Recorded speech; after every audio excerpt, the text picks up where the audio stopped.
everyone, welcome once again in Pooja's talk show. And today our show is recorded one. So today we are going to meet Paul Malhotra as we have announced it. So here is Paul, and Paul is born and brought up in India, but currently settled in Australia. And he founded the group. It's about English speaking meetup club, and it is internationally founded by. There are so many people from all over the world. And let's talk about Paul's success and struggle to founding this group and how he started and all those things. So let's begin. So, hi Paul, welcome to Pooja's talk show. Hi Pooja, thank you for having me. Great. So, how are you feeling? Yeah, feeling okay. You know, you have very, um, just given a very heavy introduction of my past work and history. Thank you for that. My pleasure. So, Paul, tell me something about yourself, like about your journey, your childhood days, your college, from where you belong, and then we'll talk about how you started your group. Uh, I was like born in Lucknow, raised in Lucknow, went to school in Lucknow. Post that, I moved to Chandigarh for my bachelor's education. After Chandigarh, I kind of had a feeling that you know I should probably travel abroad, settle down somewhere, overseas. Australia was like my like second on my list, and everything felt, in the right place. And I managed to move to Australia, in 2007, 2008. Uh, so I've been living there for, almost 13, 14 years. Um, it's always a pleasure to come back to India and meet my family and friends. Um, I think my life so far has been very straightforward, very simple, and very boring. Apart from bits and pieces which make bring a spark to my life.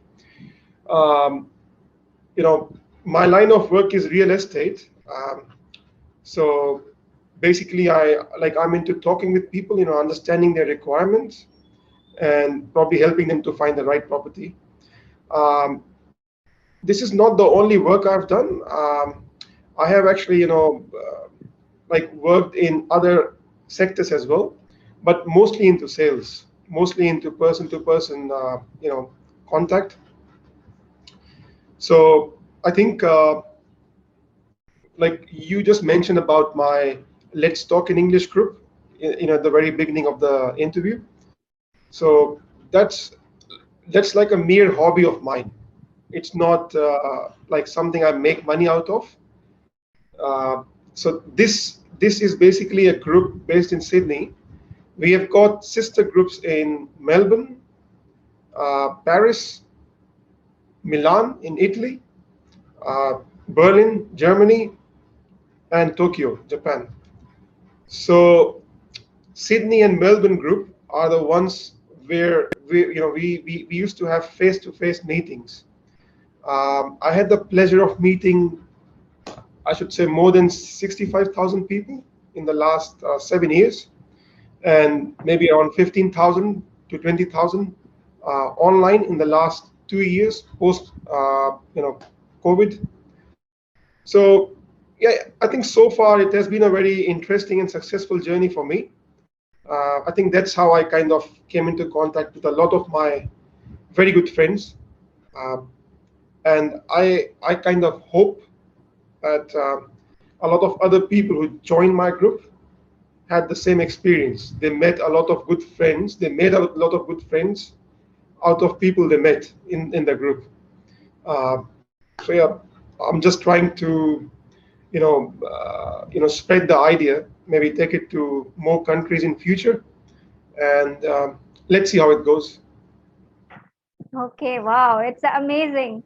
So, from Thank real you. estate to networking, you can say that networking with the people, talking to the people, and like creating a community. Creating a community is very difficult task. It's not that much easy, but Like Yeah. 65,000 people. Oh my God, I can't believe it.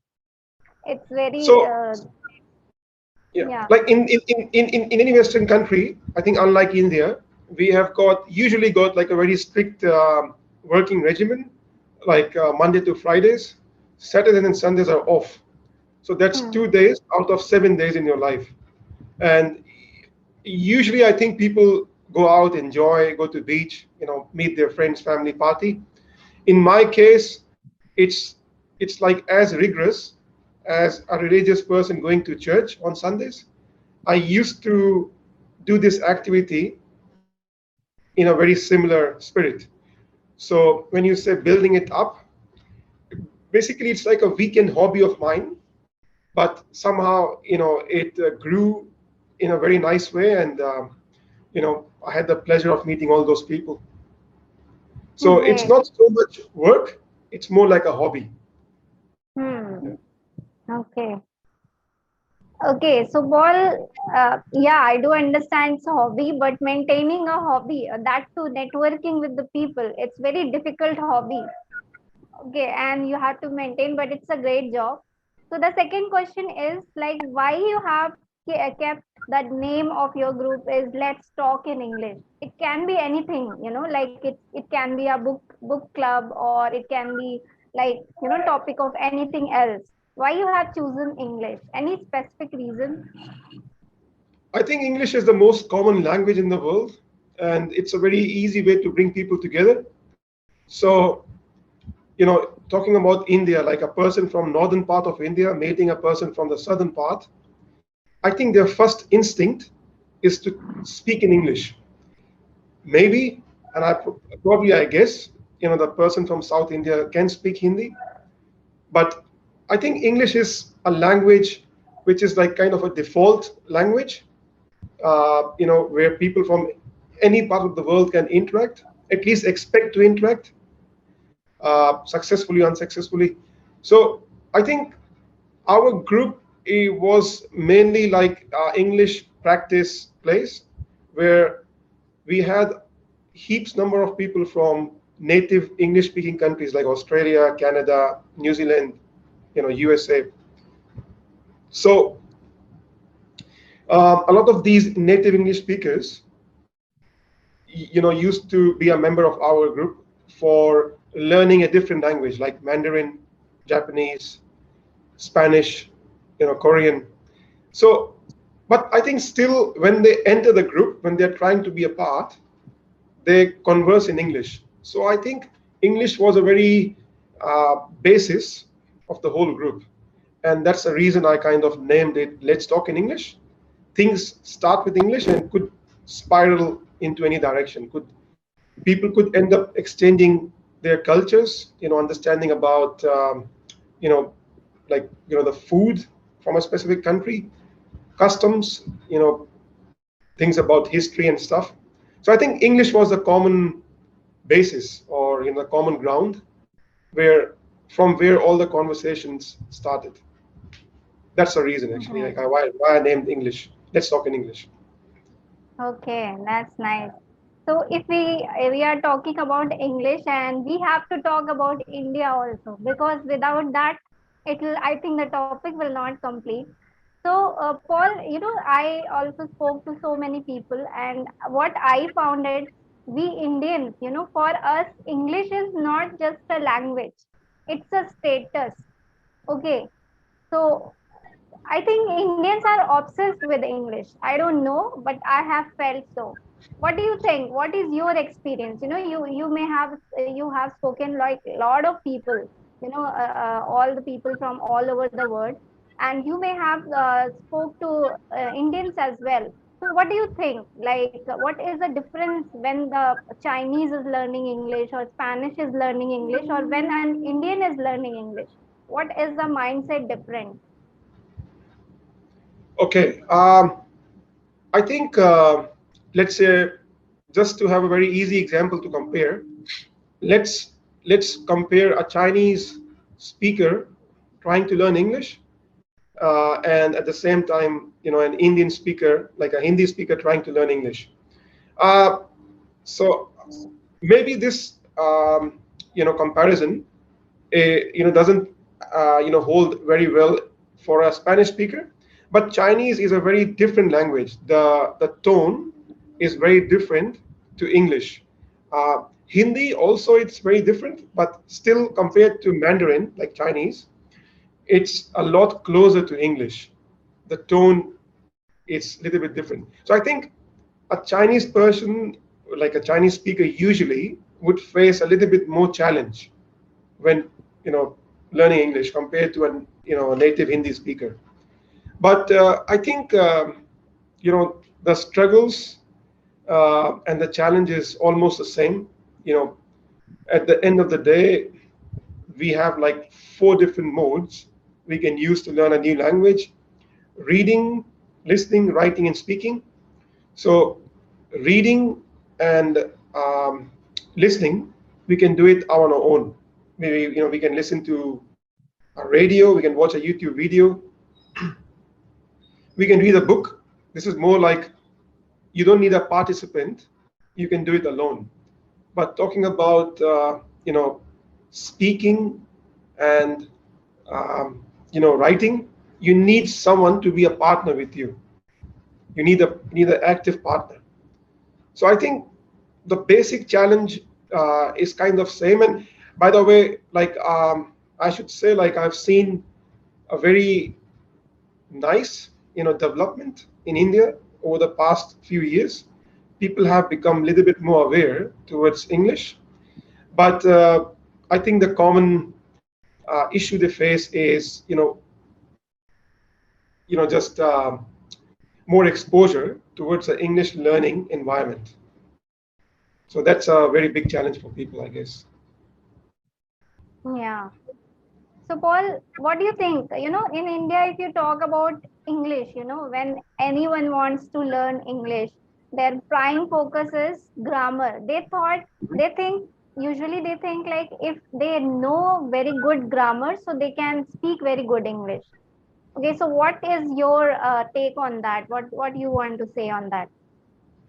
Okay, so I will just share something which is based on my experience, like my life. If you ask me the difference between a noun and a pronoun, adverb, verb, I'm not very confident. Most of the English I learned was through reading, listening to a radio, watching videos, and basically I think the most effective, engaging with people, engaging in a conversation with people from all over the world. So I think grammar is a very essential component of how well we can speak, how better we can convey the idea. But again, at the end of the day, if you're talking about conversation English, it's all about practice, practice, and practice.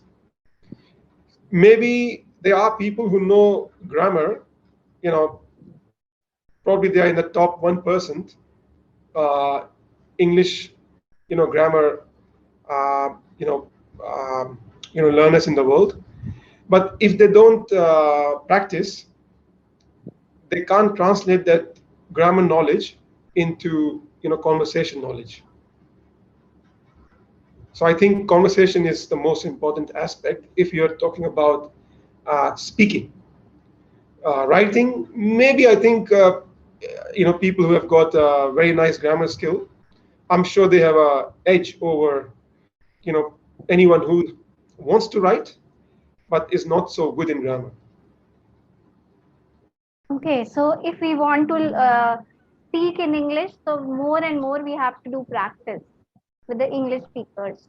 Yeah, find one or more active speakers, engage, and just learn from there. Keep your ears open all the time, because if you look at the world right now, the native English speakers, if we talk about native English speakers, in theory, we have got Americans, British.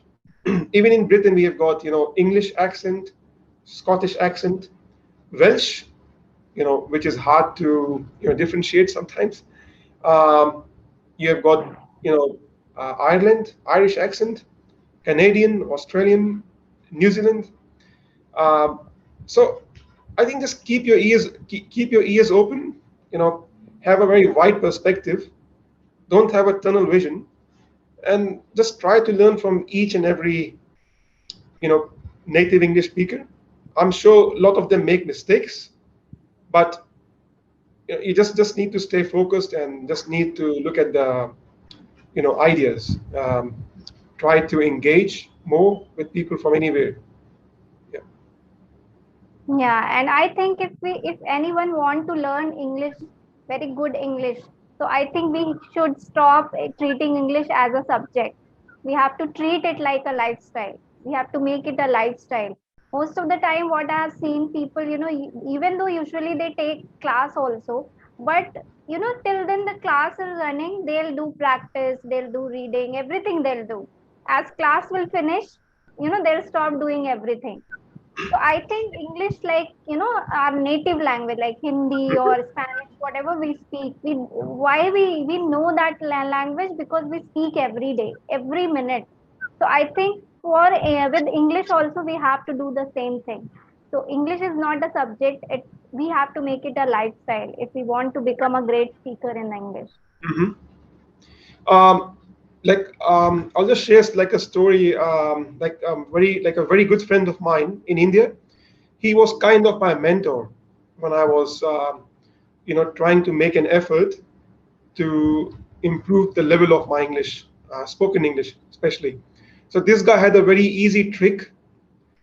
Sounds easy, but it's very difficult to practice. So this friend of mine from Delhi, whenever he used to think, you know, we talk for 1 hour every day, but we are thinking all the time. We don't stop thinking. Our mind doesn't stop thinking.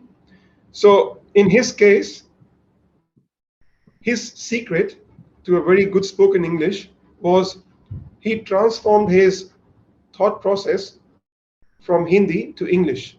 Everything he thought was going on in English in his mind. So as you said, and I think I completely agree with you. If you treat English as a 40-minute thing, like a subject or a 1 hour thing, it sounds or it seems like a burden. To Yeah. actually, learn it, I think you just need to make English a part of your life. Maybe feel it in the blood, in your body. Um, just try to learn from different sources. Just enjoy it, basically. So I think if it becomes a part of your lifestyle, I'm sure you can get better results compared to if you treat it as a subject. You know, so just try to have no pressure on yourself. Just enjoy the whole process. Enjoy the journey. Don't worry about the destination so much. Yes. And so many people are very eager and very in very fast they want to learn, they want like within 1 week or within 1 month, they want to learn, they want to be fluent. And they then secondly, if you say to them, then they'll say that we don't have that much time to practice.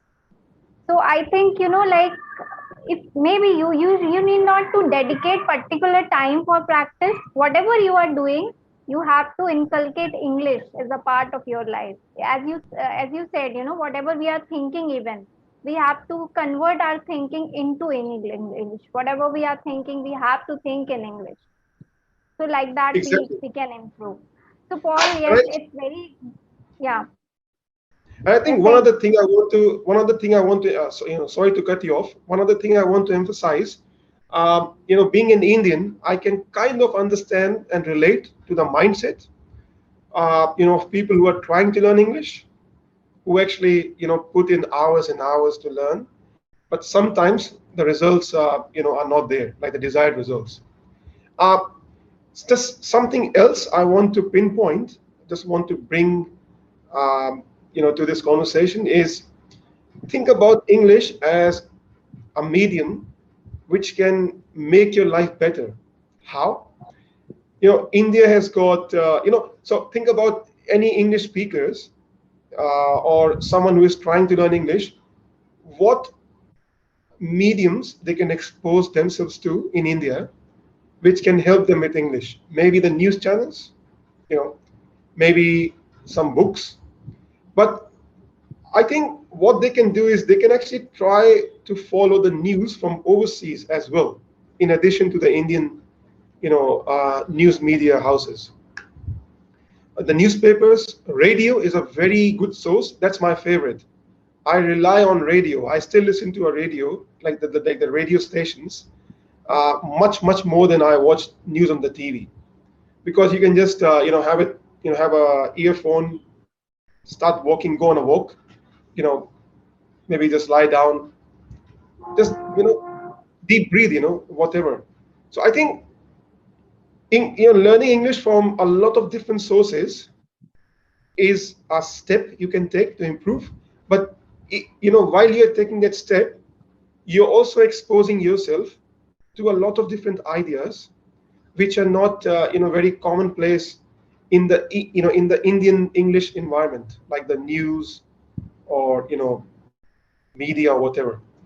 So I think apart from trying to be a very good speaker, you can also, on the way, it's a part of the journey, you can learn a lot of new things in your life which are not very common in India. So I think that's an added advantage. Yeah, that's great. So one more thing I would like to ask you. So okay, that's great that we are going to learn one language. And one more thing, which I have seen and which you are doing, and it's a networking. Okay, and I think most of the time we Indians are not comfortable, doing networking with the strangers, basically, because our parents taught us like you should not talk to the strangers, blah blah blah, and all those things. So Indian has this kind of mindset, they don't want to, like expose themselves with the strangers.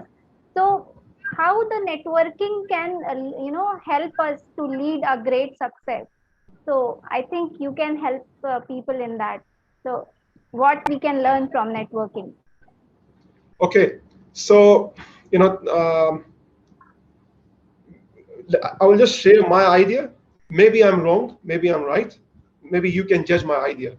So think about a person who is slowly progressing, up the education level. Let's say when he or she is in class sixth, grade six in India, seventh, eighth, ninth, 10th, 11th, you have your inter. So think about a person who has just left the school, a 12th class student. Compare that person to the same person when he is in the workforce for 6 years. So I think I'm just talking about English right now. I think that person who has just graduated out of the school, like interpass, that person has got better English skills compared to the same person after 6 years in the workforce. Why? Because he was constantly exposed to different ideas at school, one of which was to learn English. After, when you enter the workforce, usually, people stop learning English. They don't focus that much on learning English because it's not a part of their curriculum. It's not basically a challenge for them. They can just do other things and progress in their career.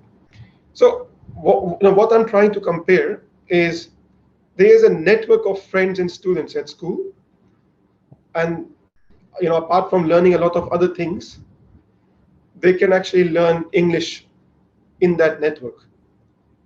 So I think same idea applies to my group or any other group. If you are well connected, if you know how to take advantage of a network, at the same time to let the advantage, let the network take advantage of you, I think it's more like a give and take thing. You can keep learning new things. That education doesn't stop when you leave school. You can keep learning, keep avoiding things which you think were mistakes made by people in the network. So, it's not so much what to do, it's also so much what not to do. So I think briefly stating, a network can actually help you. It can give you a lot of important teachings in your life. And I think in most of the cases just make your life better. Learning from people, their experience, their stories and their lifestyle. Okay, that's great. So, what is your future plan, Paul? Like any future plan regarding English? Future plan is, I'm working on a few, couple of projects right now. Uh, Basically, uh, I guess one of them will have to do something with the Indian market. So, basically setting up a different um, group, more like an entity, which will actually help people with their conversational English. And I hope and I wish this service would be available to people from all over the world, because most of it will be done online. And the second idea is more like a face-to-face thing, what I used to do in Australia. But again, like it's in a very baby stage. Um, as I have got something concrete, I will share with you. Okay, that's great. So it was nice talking to you, Paul, and we have learned so many new things. And I think our audience also get to know a lot of things regarding English, and it will help them out. So thank you so much for giving your precious time to us. Thank you. Have a good day. Bye bye. Thanks, Pooja. Welcome. Thank you. Good luck to everyone. Bye bye. Thank you. Bye bye.